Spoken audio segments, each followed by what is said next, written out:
Something big happened today. Something big in smartphones. Big as in a big announcement. Big as in physically big. I'm talking about the Xiaomi Mi 11 Ultra. Ultra. Yes.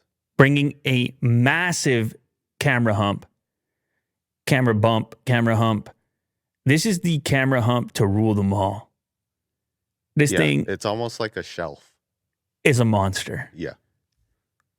Hey, you know what? All right, fine. Oh, okay. This is what it is. You people want the hump? We'll give you the bump. Rhymes. I feel like just people have been gravitating towards these monsters, you know?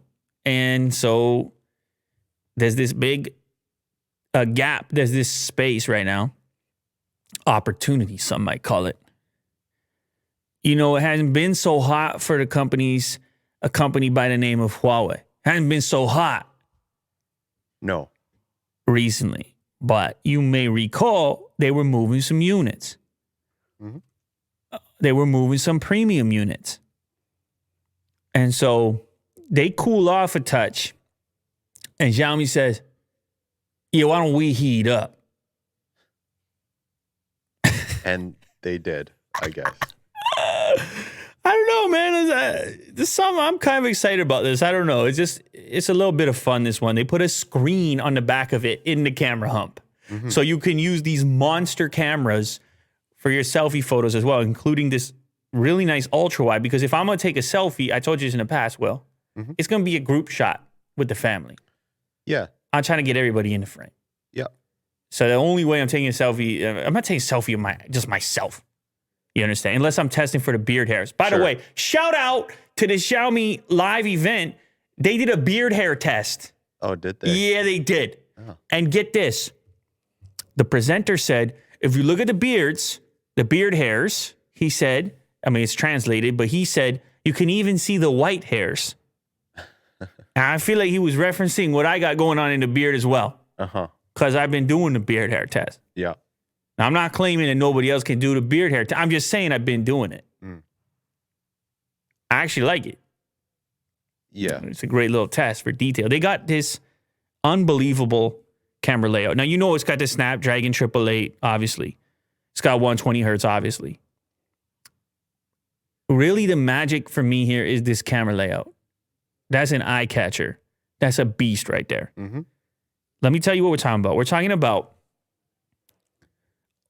almost a 1-inch sensor, which is the largest sensor ever used in a mass market phone. This is almost as big as some of those high-end point-and-shoot cameras. Almost a 1-inch sensor. When they showed a diagram next to the iPhone sensor, it's pitiful. Whoa. Pitiful. Whoa. Talking about an almost 1-inch sensor. Wow. Pitiful. Sheesh. You escalated the situation. I was just going to say it's impressive when you compare them. No. But you go out here and call Apple pitiful. Now you got Tim Cook coming after you. Yeah, I'm dead. Yeah, Tim, you call something Tim Cook made pitiful, he's gonna check up on you after that. Yeah.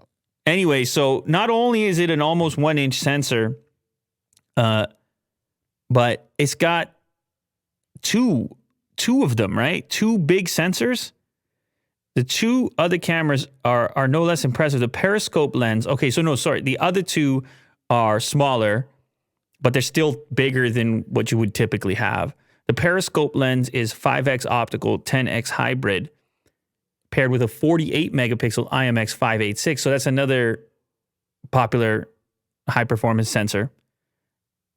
And that's 1/2, 0.08 pixels. Comparing that to the S21 Ultra, which has a 10 megapixel 1/3.24 inch sensor behind its periscope. So it's like, it's really going after the spec sheet. It's trying to take the zoom. There's the beard guy. Hopefully you can get the translation. Play that part of it. Because the people, they didn't believe me. Oh, you want audio or what? Yeah, put a little bit of audio. But go back to the beard guy. because there's a translation in it. Some in white color. Some in white color. Go back a little bit further. Go back a little sooner. You can even see the beard of the guy. Some in white color. Come on, dude. And so It's a guy. You can even see the beard of the guy, some in white color. You knew I wasn't going to miss that. Right. Beard hair test moving up the ladder They should have picked you. to the presentation. Well, if they need a beard, Yeah. some colored in white, I'm Yeah. your guy. Because eventually they're all going to be, you know what I mean? But right now, it's an even better test because you see all the weird varieties. Uh-huh. That guy's beard is an easier job than mine. Yeah. You know what I mean? Yeah, but look at the way he's looking in the distance, Will. With that sultry look in his eye. Sultry. That word is never not funny. All right, let me give you some other specs on this monster. 5,000 milliamp hour battery with a new benchmark 67 watt wireless charging support. That's a 6 and then a 7, which means 67. Is that what it means? Yeah, that's a 67 watt wireless charging. It's also got a 67 watt wired charging. I mean, it's up to you. Yeah, that's impressive. It's interesting they brought the exact same wattage to the wireless as the wired. Normally, there's some sort of drop off. They managed to do it over here. You can see it in the white color. Go back to the other one, Will. In the white color and in the black color. And the screen is hard to tell, but next to those large camera units, that's a screen in portrait mode right there. Like I said, you can see yourself when you're taking a selfie on your good cameras, not on your bad ones. It's also got reverse wireless charging in it, which is cool for all your pods and your pals. Yes. You get them charged up at 10 watts, which ain't nothing either. 6.81-inch AMOLED display, up to 1,700 nits. That's unbelievable. Actually, you got an A+ from DisplayMate. Actually, this thing knocked off all the variety of, what are the scores? Cameras, display scores. Give us some scores. We want your scores. HDR10 plus Dolby Vision support. 1440 plus resolution. Gorilla Glass Victus. You got to have that on there, Will. When you're in this part of the market. Snapdragon 888, I already said. 12 gigs of RAM, 256 storage, UFS 3.1. Harman Kardon audio. You know I want to check that out. High-res certification. Of course, you got 5G, Wi-Fi 6. All this stuff. You got everything you want. They're coming for the champion status. Yeah. And I noticed they have a front-facing camera as well. Why do they need that? Well, you need that, Will. Why? Because when you're doing the video conference and stuff. Video conference. Yeah, you're doing the chats and whatnot. I see. And you still need to see the other person big. Sure. And it's a tiny little hole punch. So I think Otis want to be a guest on the show right now. Yeah. He's getting cozy in a guest chair, which is yet to be graced by our long list of guests that are coming through. There he is. Otis is just going to kick it off for us. You guys say something, buddy? Otis, over here. Otis. There you go. Look at the camera. Looking good, man. Good All boy. right. So price tag. You want to know it. Oh, how about starting at $915? Oh. Not too crazy. That's not bad. Not too crazy. Starting at $915. I mean, we're talking about flagship level. I'm excited. Xiaomi, hit me up, dude.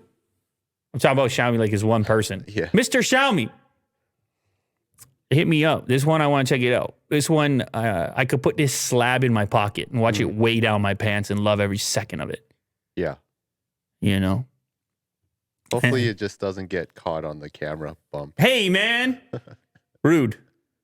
No. I'll get it out of there. I'll be snapping photos on my 1-inch sensor. All right? Yeah. Now, I should just put this disclaimer in here. It's not all about sensor size, but typically speaking, bigger sensors have contributed to better image quality and all kinds of other factors like depth of field and things like this. Right. That's why, I mean, we got full frame sensors all around. I mean, if you look at Willie Do right now, switch to your frame. You look at him right now. I want you to look him up and down. That's a full frame sensor right there, ladies and gentlemen. Oh, yeah. That's a Sony A1. Shout out Sony. Ready to rock. You are? Yes. Wow, I never knew that. Today's sponsor is Mint Mobile. After years of fine print contracts and getting ripped off by big wireless providers, if we've learned anything, it's that there's always a catch. Mint Mobile offers premium wireless service and servings. All the servings you could possibly want. Yes. Starting at $15 a month. It's so easy, it feels like cheating. That's their slogan. Oh, yeah? That's right. There's no catch. Listen to this. Mint Mobile's secret sauce is that they're the first company to sell wireless service online only. That cuts the cost to the retail stores.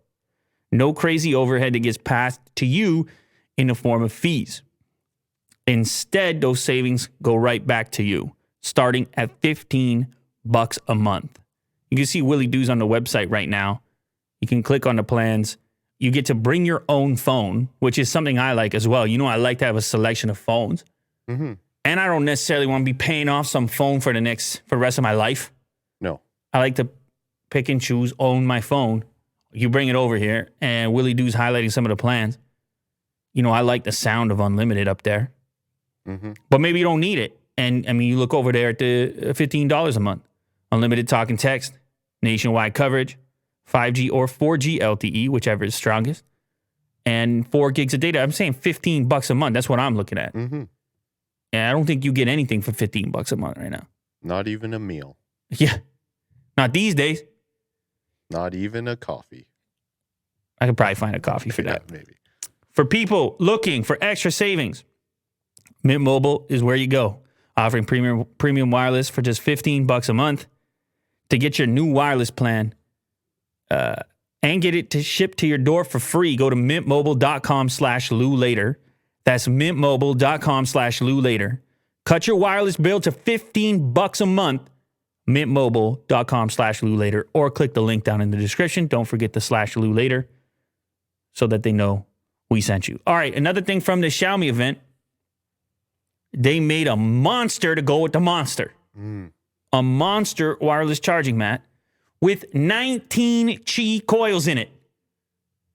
You know what's better than one coil?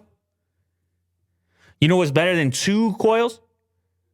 You know what's better than 18 coils? 17? It's 19 coils. Okay. I wonder why they chose 19. I mean, look at the way it lays out, man. It's like the Olympics. That's a lot of rings. It's like the Olympics. Sure. It's like the Olympics on steroids. Yeah. Yo, that was weird the way it came together, because you best not be on the steroids at the Olympics. Yeah. That was a good one. I'm glad you went for the ride on that one. Yeah, yeah. Took you a I was second. on board. It took a little bit. It took you a second, then you hopped on board on the boat. Mm-hmm. And then we got stuck in the Suez Canal, or as you like to call it, the Seuss Canal. It was, yeah. You know Didn't what I say Swiss? I don't know Was what it you said. Swiss? No, that was the other time where you called it Sweden and Switzerland. That was the same episode. No, different episode. Yeah. That was when you had to cleaning of the door handle. Every right, time you're yeah. left alone, Ugh, the pronunciation goes out the window. yeah. If I get up and start walking over there, It's not even English anymore. no, I don't know what it is. That's at one point. Yeah, it's actually quite exciting and entertaining. You just have to ask. Wow. You just have to ask the people about it. You just have to look at the numbers. Wow. When Willie Doo gets left alone for his own segment, the numbers go through the roof. So let's not deny it anymore. Let's not deny what the people need. All right. Yeah. To be clear, so this device is capable of charging up to 3 devices at 20 watts each. I can get behind that. You can get behind that. Mm-hmm. It's a lot of watts to go around. Now, I have experimented with chargers similar to this. I don't think I've ever seen one with 19 coils in it. Now, you say, why would you have so many coils? Well, this lets you essentially place the thing however you want on there. And it's going to line up with something, you know, and you're not going to have to be so deliberate about where you place your device. And this is especially cool because even though third parties have made things like this, the smartphone makers themselves haven't done a first-party accessory. We know Apple tried and then bailed on it, if you recall. And maybe they'll do something like this in the future. But here we have Xiaomi kind of being one of the first. I don't know. Maybe there's one that I'm missing that's a first party. The Zen's Liberty. Yeah, that's third party. This is the one I've used. First party. Yeah. But how many coils does Zen's have on the Liberty? 16. 16. I mean, this one is still great. It's 30 watts total, though. Has a glass top. Very cool. Mm-hmm. So obviously the Xiaomi design is quite similar, except even more coils going on in there. Apparently the charger is going to have a hefty price tag. You can get Xiaomi. Let's see here. 90. The wireless charge pad will cost $90. That's not bad. I mean, it's a lot for a charger, but It's a worthwhile investment. it's pretty advanced as far as chargers go. Mm-hmm. And to be clear, those third-party options, I think, were more than that. I believe the Zen's Liberty was more than $90. I can't remember. I think it was like $150. Probably at the bottom or the top of the article, or not at all. Oh, there we go. 200 euros. Oh, no. Wait. Starting at 150 euros. So that was very expensive for a charger. That's what I remember. This is a little better than that. If they actually bring this thing for 90 US, Sure. it might be one charger to rule them all. I don't know. Hmm. It's up to you. It is still very premium as far as chargers are concerned. But shout out Xiaomi doing things. Another shout out. How about MediaTek named the biggest smartphone chipset supplier for the first time ever, surpassing the likes of Qualcomm. You didn't know this, Will? No, You never even used a MediaTek before. I don't think I have. Yeah, well, they've been moving units. Mm. And let me tell you how much they grew. 351.8 million units compared to 238 million units in 2019. Mm. Imagine that type of growth. You're selling chips. I just add another 110 milli, Yeah. 112 milli, 113 milli. They're going to the moon, if not already there yet. Sheesh. Volume increased by 113.8 million units, or 47.8% on the year. Imagine if we could just have this show performance improve just 47.8% on the year. Mm. Imagine that. Well, we just need more wildcard segments. We go straight there. Sure. Did you disagree to it? No. I feel like you sort of halfway did. Yeah. We'll see. This is the first time that MediaTek has become the biggest smartphone chipset supplier, beating Qualcomm for the top spot. The biggest customer, actually, Xiaomi. They purchased 63.7 million MediaTek chips. It's a big increase for them. Previously, they were only at 19. But you got other customers in there, including Samsung themselves. They purchased a lot. Oppo's in there too. Second biggest customer. Actually, let me just be clear. Xiaomi isn't their biggest customer. They just had the highest growth rate. They became the biggest customer. Interesting.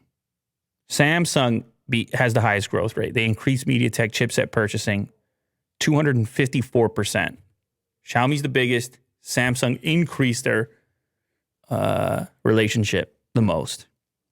So obviously, there's been the sanctions and stuff with Huawei, and then they had to buy MediaTek stuff because of the Qualcomm problems. So tons of opportunity for MediaTek. We're of course not seeing it in the flagship devices as much, which is why you and I have more limited exposure. But that's a couple units. Oh, yeah. I'm curious for MediaTek users who are watching this show. You let me know in the comments if you feel satisfied with your MediaTek brain inside your smartphone, or if you sit there wishing you had some Snapdragon product. Let me know. Apple car concept photos. These are weird. I don't think it's going to look anything like this, but I thought it was interesting to imagine what the right look for an Apple car would be. Stop right there, Will. Okay. What is I this? got excited. What does this particular render remind you of? There is a vehicle, but I can't put my finger on it. No. You're not going to look at the door handle and the shape of the door seam. That actually is what reminded me of the vehicle this is based on the most. Oh, Or the headlight here. The headlight is very, well, I mean, the whole shape of the car, it's obviously based on a popular vehicle. yeah. Go ahead, Will. I can't put my finger to it. No, you're not going to even put anything out there. I can't think of the name right now. But when I say it, you're going to go, oh, that's what I was going to say. Absolutely. Yeah, this is based on the Nissan GTR, Oh, otherwise known as the Skyline.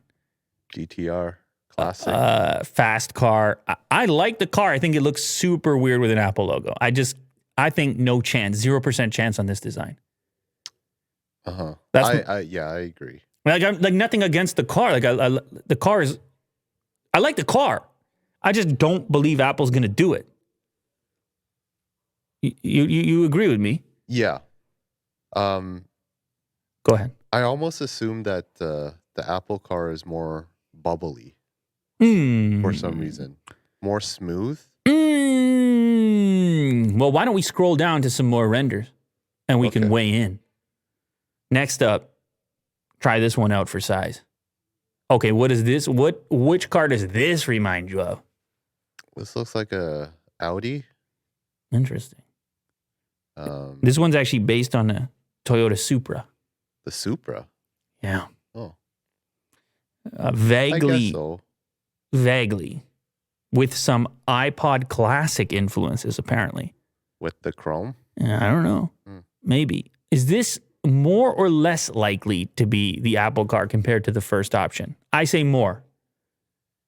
Yeah. I think it's a little more. We're going with more. Scroll down a little further, and we have 3 more options. Now, I think we're getting closer now on these 3 options. Even though they might not be more to people's taste, I feel like they're just more Apple-ish. Now, what we have here is the Hyundai Ioniq Electric X Apple Mouse, the Honda EX iMac G3, and the Kia Soul EV X iMac Pro. So they're cross inspirations. Right. One of them utilizing the Apple Mouse. and obviously the framework being some of the rumored potential collaborations like Hyundai. Oh. So which of this total bunch, that's 5 different mock-up prototype looking things, which will be the closest to the eventual Apple car, Will? You got to go on the record. I think this one. What? I think this one. Really? What do you think? You surprised me. I just don't know that it's going to be that sporty. Yeah. I guess out of all of them, it seems like the most obvious case, but I don't know. I just feel like if you think of the smartphone market, Apple was reluctant for a long time to make a variety of options. They just, for a long time, you just buy one iPhone or prior to that an iPod. And then they started to put out a few different versions after that. I would imagine that the first vehicle they put out is just one. And it seems to me that it would be a bit odd to do like a 2-door coupe type of like sport car design first. In the same way that Tesla still hasn't gotten to that. I know they had the Roadster, but the first like mass market was the sedan. Yeah. The main, I guess, mindset was what kind of car would best represent Apple? And I would think it would be this one. But you're right. I don't think that they would be making this car at first. You know what I mean? Like if Apple was represented in a car, it would look like this. Whoa. But they probably wouldn't make this. Okay. Based on all the cars concepts that I've seen. Okay, well. I mean, it's definitely not this. But it could be this. You know? All right. What do you think? I actually think the closest one is on the far left there. As crazy as that is. The mouse-based one. Yeah, this is not too far as off crazy either. as that is, and I have a few reasons as to why this one to me looks maybe the most futuristic, and probably has the lowest drag coefficient. And and you can imagine Apple's going to be all about efficiency, Sure, and range, and these type of features. And chances are, by the time we get there, it's a relatively autonomous experience. Yeah. And some of the race car aspects seem less important when the vehicle is autonomous. And then the cabin and the interior experience seems more important when the vehicle is anonymous. Yeah. Autonomous. Anonymous is a word I want to say right now. Yeah. And for some reason. I do like the glass. It seems like it's like opaque. Yeah, I don't know to what degree that part of it is accurate. Maybe it's one of those things where it automatically turns off or shades or whatever. But that's cool. Anyway, look, it's just a bit of fun. Yeah. All right. No need to get all carried away with it. It's fun. I would like to see your version, Will, because you've been known to do this type of thing. Design cars. Concept car design. Yeah. Yeah, I'll mock something up. So on the next episode, this is a cliffhanger. Next episode, we're going to have Willie Doo's mock-up. Sure. And that's going to be the wild card round. Okay. So don't miss the next episode. All right. One more thing relating to electric vehicles, and particularly Apple as well. The world-famous Apple supplier Foxconn, we got a little bit more information about their own EVs that they're going to be working on. And this is the funny part. They're going to call the electric car brand Foxtron. You know how we were always joking about all these suppliers? Pegatron, Wistron, Foxconn. Yeah. Now Foxconn got Foxtron. Yeah. Foxconn's Foxtron competing with Pegatron's Wistron. Tron. Something Tron. Yes. Tron and Con. Yes. That's all you need for success. Yeah. You get yourself Tron or Con, and you just start counting the money. So we don't have either of those. No. Anyway, they're going to be making cars. They got a whole platform laid out. MIH open platform. They could be making cars for other people, cars with their own brand on it. We talked about it. It doesn't look like they're going to do the Apple car, which is weird. You'd think that they could figure something out since they got all this business they're doing already. And they're also going to do a bus. Actually, apparently their first product they're going to do is a bus. And if you scroll down, you can catch a peek at a very futuristic looking bus, actually. Look at that thing. Oh, cool. I don't think that has the best drag coefficient. No, it's just a giant rectangle block. Isn't it weird that it looks kind of cool? See, the thing about a bus. Imagine seeing like a army of them. Yeah. Kind of like stacked together in a grid. That's efficient. It's efficient to park them. Yeah. It's not aerodynamic. It's efficient as far as interior volume, like making the most of the interior volume for seats and stuff. Yes. So there's other considerations when you're talking about a bus. I actually like the look of it. Yeah. I don't know why. It's not bad. It's so much glass. Look how big the windows are. Yeah, it kind of wraps around. Cool. On the corners. So Foxconn launches Foxtron. Here we have an iPad prototype, which never came to be as a real product. I remember this iPad. This is the first generation iPad, iPad 1. And this iPad's an important iPad for me personally, because at the time I was a reseller, and this iPad did not launch in Canada at the same time as the US. And so I had a small shop, and I was actually trying to, a lot of stories around how I had to go about getting these things to sell, but people in Toronto wanted them so badly at the time, and it was difficult to get your hands on it. And I remember just feeling, whoa, this is a huge iPhone, which at the time that was a novel experience. Yeah. And like reading, they were like, Apple was like, you're gonna read magazines and stuff. I don't know what you're gonna do. You're gonna sit on the couch and stuff, and lots of battery and stuff. Sure. Anyway, what's different about this one, because it was a prototype, they didn't know where they wanted to put the dock connector. And at this time, it was still that wonky 30-pin thing. And there wasn't that many accessories that you could use with it. But you had like a keyboard dock, and obviously your charger.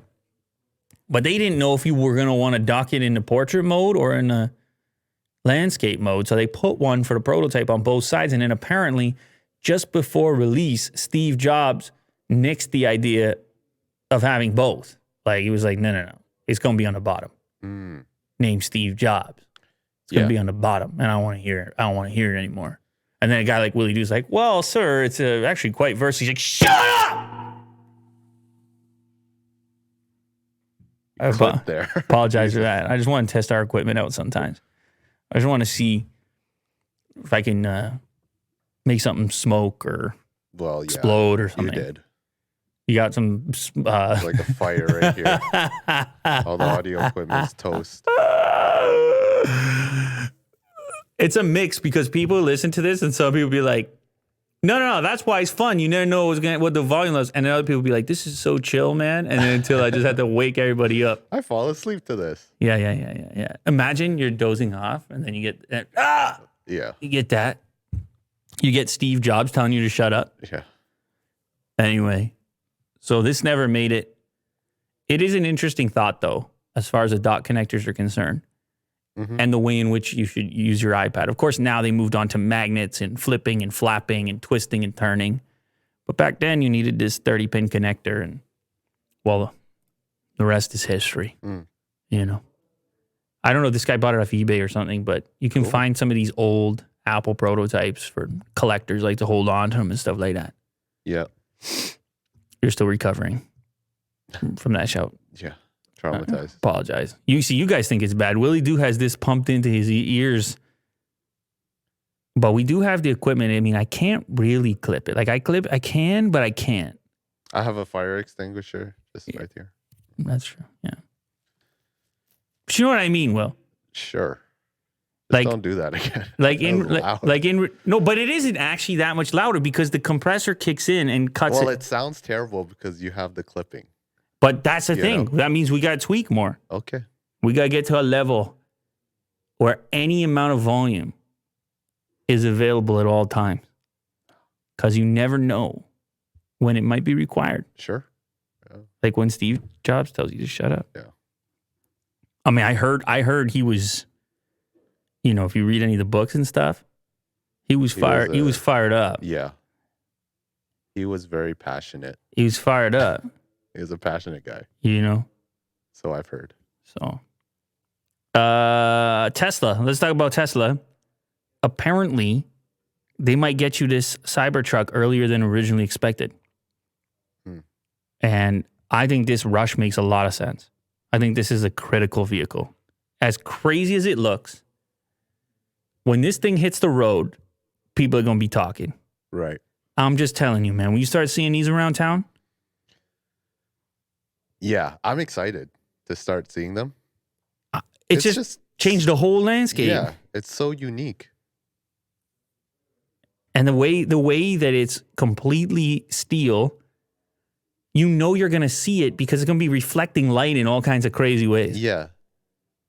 And it's actually nice to see this literally in the parking lot. It's crazy. There's no context to it. It's crazy that they're actually making it. It's not like a beauty shot or anything. It's crazy that this is a real thing still at this stage. Like, we're still not used to it. I need to see them on the street. I know some people have. Anyway, yeah, I just feel like it's going to just blast Tesla awareness even higher than it already is. I mean, it's obviously super high, but also just the truck segment is so enormous in North America, such an important segment, and there's no real electric play yet. Now, there will be soon all kinds of options, but for now, there's not a lot to choose from. And then this one comes out and people start saying, oh, you can have an electric truck too. Cool. Anyway, in an effort to bring Cybertruck to market as soon as possible, Tesla preparing a pilot production line and planning details for its production at the Fremont factory before things are even finished in Texas. So they're completely ready to go to expedite the process. Apparently, pre-orders surpassed 700,000. Wow. That's a lot of Cybertrucks. 700,000. Now, I don't know how you corroborate such a thing, but also you got to remember it was a small down payment. I think Was it $100? I don't remember 500. No, it was 100. Did we do this on the show? Did I or like? No, you did the Model S. No. I ordered this too. I think. You did, yeah. But I believe it was a 100. I mean, that's crazy. To call it an order and only require 100, which is refundable. Oh yeah, look, fully refundable. What does that say? This is Canadian 150. Okay, Yeah, so that's kind of crazy. that's cool. What is the purchase price for the tri-motor all-wheel drive?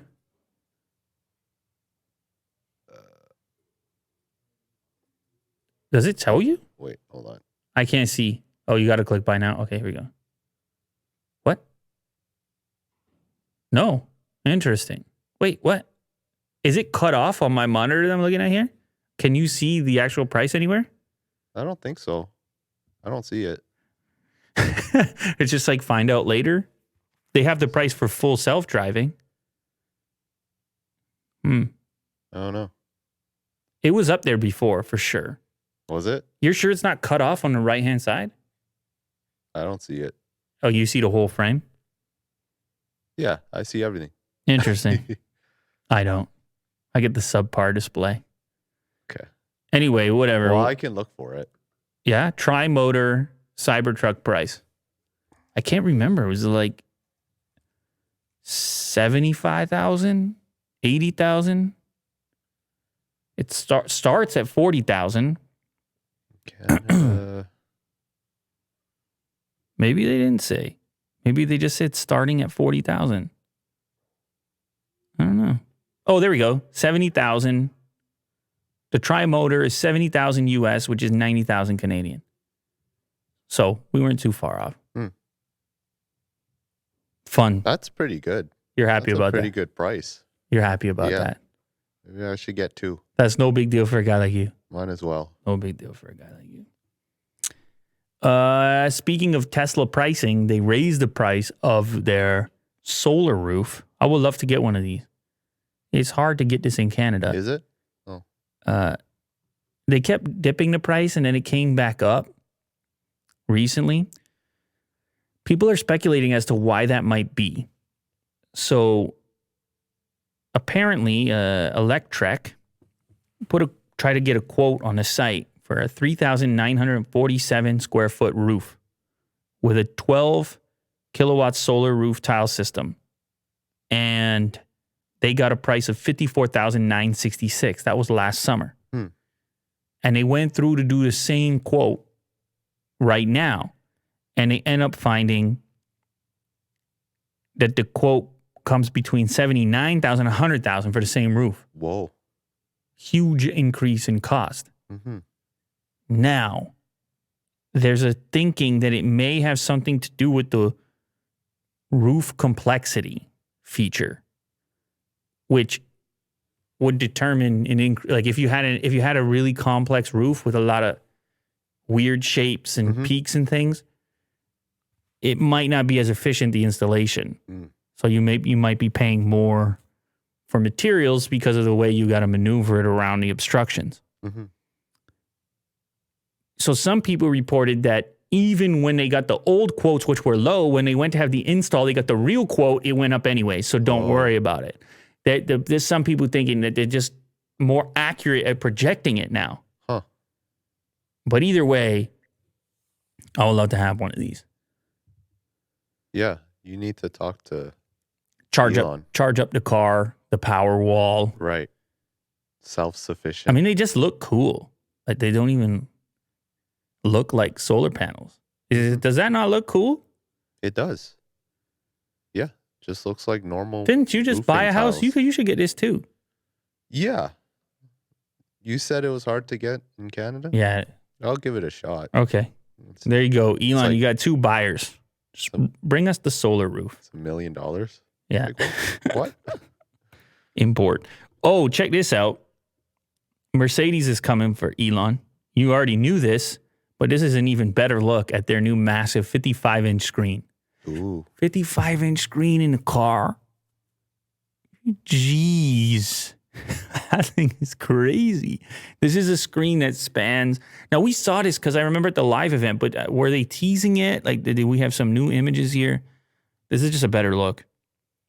Oh yeah. This is an entire sheet of glass, and it's kind of a bit deceiving calling it a 55-inch display because it's really Right. 3 displays Yeah. But They're it's just all blended together. under one final finishing Sure. sheet of presumably glass, which that's a pretty impressive sheet of glass on its own, Mm-hmm.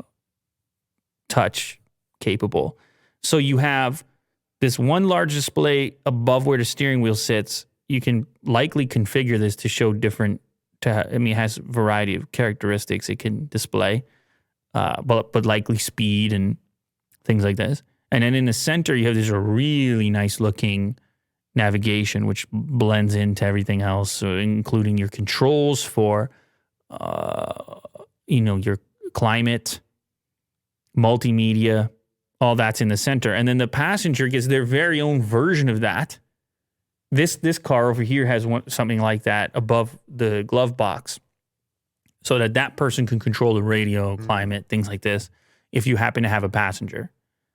But the way that they laid this in here with the shapes and the curves and the lighting, like Yes. that lighting underneath there, it all blends together over here. And you can select this. You can also have like the car figure out the whole mood for you. Yeah. Very cool. And I just want to explain something to you. Okay. Since I brought the volume up earlier and increased the stress level. It's your sultry voice. That's right. Now we're about to take it down into relaxation mode. So this car, it has something in it, which is the energizing coach, part of the energizing comfort programs, which include freshness, warmth, and vitality, or joy, depending on the situation and the individual. If the Mercedes-Benz Vivo Active 3 smartwatch, the Mercedes-Benz Venue smartwatch, or another compatible Garmin wearable is linked to the vehicle, personal values such as stress level or sleep quality optimize the precision of the recommendation for the mood. And then, here's what you're going to get. Forest Glade can help to escape the noisy daily routine and boost concentration. Bird song, rustling leaves, and a gentle breeze create a feel-good ambience. The program is rounded off by warm music soundscapes and subtle fragrancing. Really? It's going to smell good. Can they do that? Yeah, they can do that. There But goes, how? There goes the volume again. Yeah. What you mean how? It has these modules in it and it's... Do you need to add like a fragrance? No. Well, yes, but it's going to be installed in a vehicle. Oh. I don't know. Maybe you use it all the time. You have to top it up. But you don't need... Just constant new car smell? Because you don't need too much fragrance to really fill the cockpit. It's coming through the... Otis needs some of that fragrance right now. Listen to this next one, Sounds of the Sea. A positive and relaxing effect through the combination of soft music soundscapes, wave sounds, and seagull sounds. Warms and cools at the same time with the soothingly slow rhythm of the ocean waves combined with blasts of air from the air conditioning system. Blasts of air in conjunction with the waves. Right. Come on, Will. And the sea smell? Come on, Will. Yeah. Or what about summer rain, serving as an acoustic oasis in noisy traffic, cooling and calming with sounds of raindrops on leafy canopies, distant thunder, pattering rain, and ambient music. That's it, man. It reads your smartwatch like Willie Doo's stressed, and it figures you out, man. Next thing you know, you arrive at work and you're ready to go, man. You're recharged. Sounds like a good time. I am gonna have to, get them to send us this thing. Cool. All right. EQS. The many modes. I want to smell what that's all about. Yeah. Did you know you should ditch Google Chrome for Microsoft Edge? Who said that? Microsoft? David Neild said that at Gizmodo. Oh. Why? Are you Are you like locked into Google Chrome? I am, yeah. You wouldn't consider any other? It depends if Edge has like a app store. Whoa. You know, So- there's a lot of shortcuts and stuff that I use. So like extensions. Oh yeah. Okay. Yeah. Well, here's what David says. David says that the rebooted version of Edge browser is based on the same Chromium code as Chrome. Okay. So that's a good start for you. And then apparently it's more lightweight. Oh yeah. It has become, it does better with RAM usage and CPU. They brought it up in the activity monitor. Oh. It's an unscientific test, but loaded up a group of sites in both Chrome and Edge after a restart of both browsers. Task Manager jumped around a bit, but Chrome was consistently sucking up substantially more CPU time, memory space, and disk use than Edge. Mm.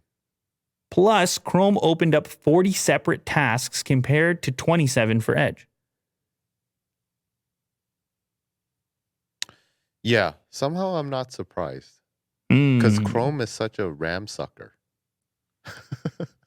Ramsuckle. It's it's terrible on RAM. Yeah, but I don't understand your Google with that. I wonder why. I'm curious as to why that has to be. I know Well, Google I got is. a ton of stories up here, ton of tabs. No, I know. You know? As our browsers have become our operating systems in many cases, Mm-hmm. it has become increasingly important how efficient they are. But I'm just curious, with a dominant position like Google has, what it is that's holding back finding a better efficiency, like Right. putting certain tabs into a A sleep mode, sleep state or whatever. hibernate. There's probably ways you can do it, but anyway, out the gate, Edge seems to have an advantage. Another thing that Edge does is it gives you a little more, what would you say, a slightly easier path towards configuring the privacy level of your browser. Mm. So here you can see tracking prevention, which is really simple and easy to understand for a user, from basic, which allows tracking across sites, balanced, which is a little bit more privacy centric, and then strict. Strict mode will block the majority of trackers from all sites. Content and ads will likely have minimal personalization. Parts of sites might not work, and it would block known harmful trackers. So again, this is a thing, since Google's business model is different than Microsoft's, where Google might have an incentive to not necessarily prioritize settings like this, Right. where that would interfere with its other businesses Mm-hmm. that rely on this type of thing. So that's something to consider as well. Apparently, there's also a read aloud mode in the main browser menu, which will read any web page to you. Oh, that's cool. So maybe if you're on the go or something. Mm-hmm. Anyway, so maybe it doesn't have to be Chrome. I don't know. It's going to be tough for me to switch. It's just part of it is just the habit of it. And you got your thing set up and that's the way it is. Right. But this at least got me thinking. I know, of course, there's other browsers out there. It's not just Edge and Chrome. What was that new one that was letting you? Brave. Well, there's Brave, but there was another one which was letting you stack tabs or having two rows of tabs. I talked about it recently. I think it was a Vivaldi. I feel like I remember because I feel like I was chatting to them on Twitter. Yeah, fast private browsing and 2 stacks of tabs. So that one's kind of cool. Look, they even got their own versus Chrome. Here are 3 things that work better in Vivaldi. So like, let me know your suggestions down in the comments if you're watching this and you are partial to some browser that isn't Chrome and you have a reason for it. I'm curious about your justification, and who knows, maybe we try a different browser. Yeah. It's not impossible. Maybe it's going to be Vivaldi up there. Sure. I don't know. Yeah, we could. We really need that extension, copy all URLs. Yeah. That's So useful. Vivaldi, you got to have that if we're going to use it. Did you see this news with Lil Nas X? You follow that? Yeah. I just saw the headline. I didn't read too much into it. Yeah. Uh-oh. So, you know the Mischief guys, right? Yeah. So they did the Jesus shoe. And we did the Jesus shoe. They sent it to us. Yep. And people were super curious about that shoe. They watched that video. It got a lot of coverage. It's not even here. It set the precedent. Oh. Brad Hall's up there. Give him the shout out. Okay. Yeah, Ultimate Flex shoe. I mean, it got a lot of views. You can see, well, I mean, on the Brad Hall channel, he pulled together 500,000. Great video. You know what? We got to bring him up as a guest right here. Yeah. We got to figure that out. We had him as a guest. No, well. I know. He hasn't visited in a while. And now that everything is, things are starting to cool down or calm down a little bit. Oh, it's time to come back. Yes. Anyway. He's welcome anytime. Anyway. So these are the shoes I'm talking about. They put the holy water in the Air Max, in the sole, and they customized it. It has no affiliation with Nike. Nike did not endorse it. In fact, I don't think Nike was all that happy about it, but they did a limited number. The price was already big to begin with, and then it went even higher on StockX. Yes. Because it was just so limited. Oh, there's our video in the top right over there. 5.7 million over there. Like, people were interested in this. And it was received relatively well. Like, it had 150,000 thumbs up, 5,000 down.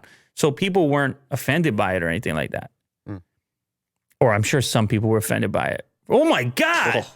What the? Who's this guy? What was that? I don't know. You were sitting over there? I edited myself into videos. Holy cow. Wow, you were just sitting over there. Yeah. In this video. Just words. I don't even remember that era. Yeah. You were just over there. You had a jacket on or something. Yeah, it was chilly. Whoa. Anyway, getting back to today. Mischief teams up with Lil Nas X. Again, no affiliation with Nike, not an official product. They just take a number of Air Max sneakers and mod them, essentially, and sell them. Except this time, it ain't Jesus, it's the devil this time. And they do 666 pairs. And Lil Nas X puts out a music video. By the way, did you see that music video? I didn't. Holy cow. It was trending, though. Yeah, it was, I don't even, outside of the whole aspect of the devil stuff, it was a very comprehensive music video, like difficult music video to make. Oh, yeah? I mean, anyway, it has a whole devil theme to it. So he's got this thing going on. This is his marketing thing right now with his new music. And so he teams up with Mischief to do the sneaker. And his sneaker's super limited. And I guess you got a tweet to enter. I'm not sure. But this time around, they take it a step further. So in the last shoe, the Jesus shoe, they had holy water in the sole. On this one, they have red ink and, wait for it, a drop of human blood. Oh, only a drop? A drop. Oh. You wanted all that to be human blood? Oh, yeah. Sheesh. Oh, yeah. Now, they sourced the human blood from the team over at Mischief, giving themselves, sacrificing themselves for the cause. But this one has been received a lot more controversially for obvious reasons. Sure. Yeah. And look, man, it's all marketing. It's all marketing. This thing is getting lifted from both sides. Like, there's the people who think it's funny, or not funny, but there's the people who think of it as kind of, for what it is, a gimmick. And then there's other people who would take it far more deeply. Yeah. But it's, you try to run the analysis on it, and I'll tell you what, all the sneakers going to sell out because they're limited, because they got the attention, and because I saw what happened the last time around. Now, I don't know if I want to purchase it with the blood in the sole myself. You don't? So the winner is drawn by lottery on April 1st. That's an interesting date too, right? That's April Fool's Day. Ooh, they line that up. That's kind of interesting, isn't it? Yeah. That you would So get the sneakers on Fool's Day.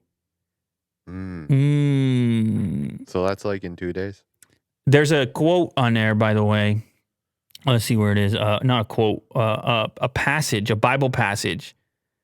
10:18 is the Bible passage. It reads, and they got it on the side, and it's also the price of the sneaker, $1,018.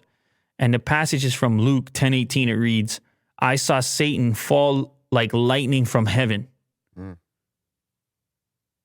So, you know, they're going all in, just like they did with the last sneaker. Yeah, they're having fun with it. Let's see who interprets it wrong. Yeah, but Will, you have to understand these symbols to some people is very sensitive stuff. Sure, yeah. And look at this symbol. You know, there's I guess to some people there's historical significance here. Yeah. There's some things here that people don't want to play with. Mm-hmm. I'm curious about the backlash. So is it going to be towards mischief or Lil Nas? Well, that's actually, I'm glad you said that, because I think what happened last time with the Jesus shoes was actually a lot of backlash got targeted right at Nike under the assumption that they had something to do with it. Yeah.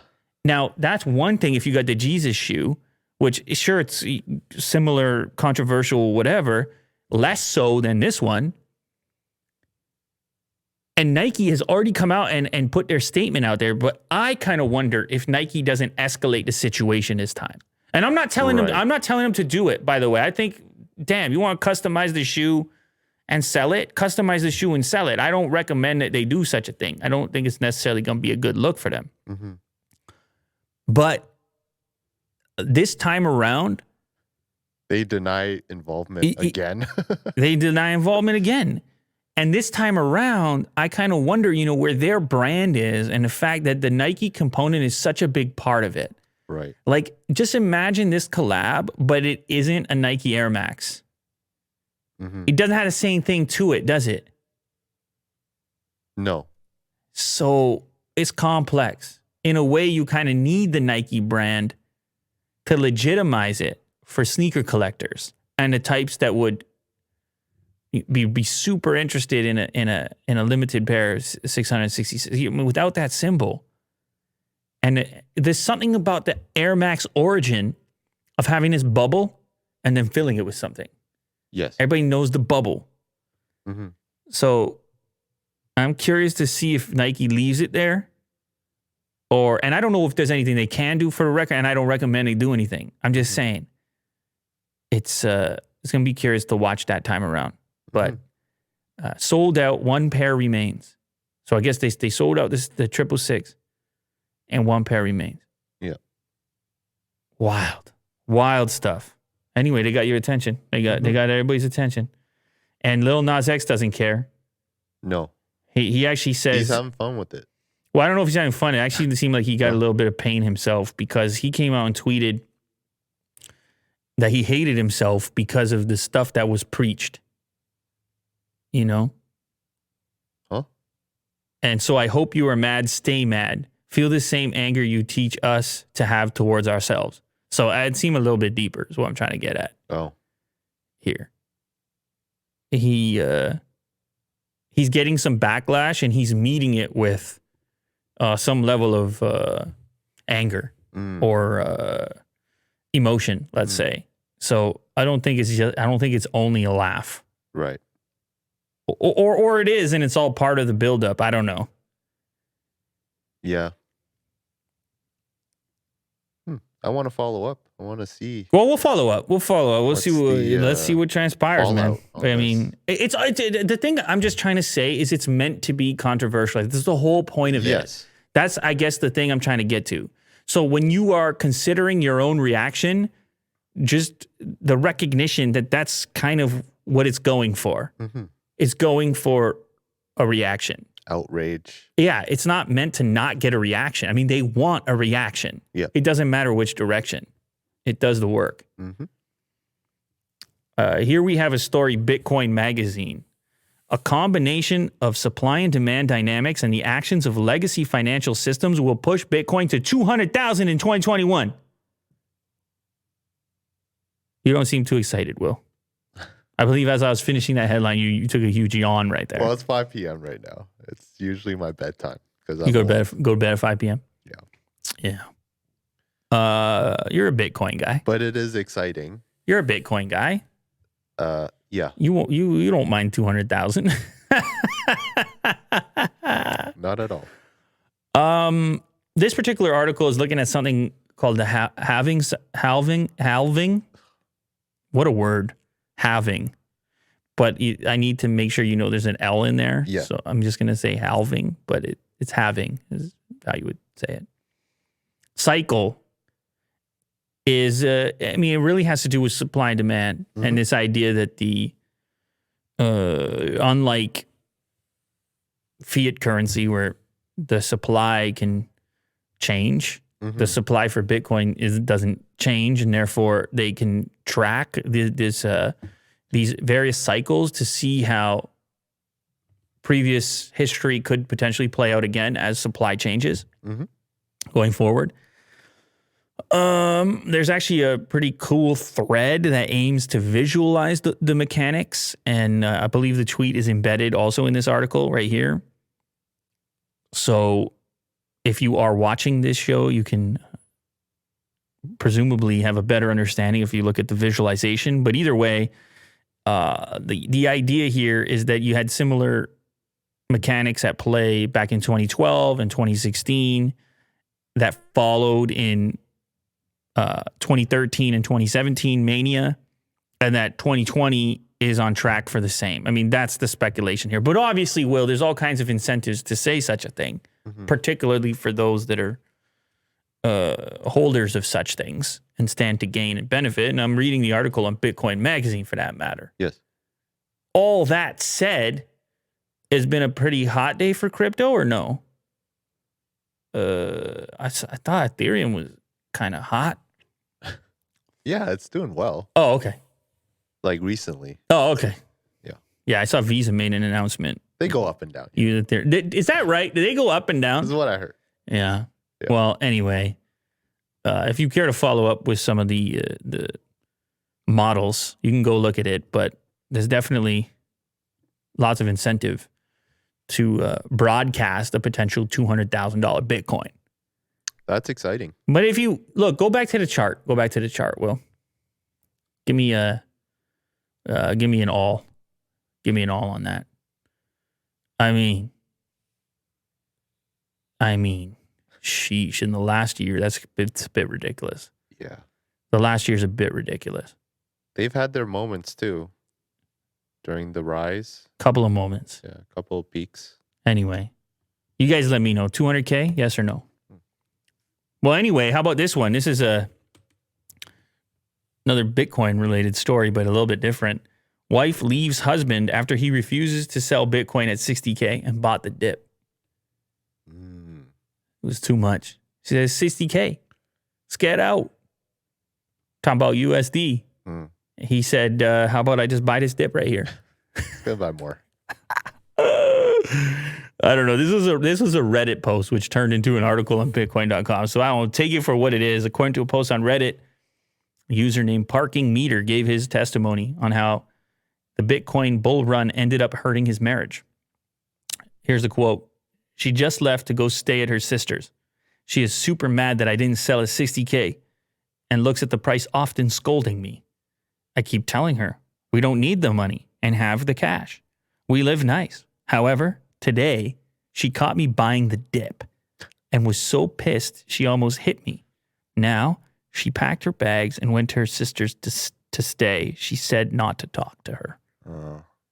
Wow. That's an interesting one. As so many people have gotten into investing in crypto, you start to wonder about the dynamics in the household as people may be in disagreements when to buy, when to sell. I mean, it's stressful enough on your own. Yeah. Let alone if it's the family savings or something like this. The children's future. The education fund that you're using to buy the dip. Yeah, you don't dip into those funds. Well, I think some people probably do, right? Yeah. Because you look at the gains. I mean, you just showed the chart. There's a lot of FOMO in that chart. Yeah. It's a FOMO chart. It represents FOMO in and of itself. That's a FOMO chart. Anyway, I hope these two are able to figure it out. And who knows, if Bitcoin keeps going up, she might just come back. Yeah.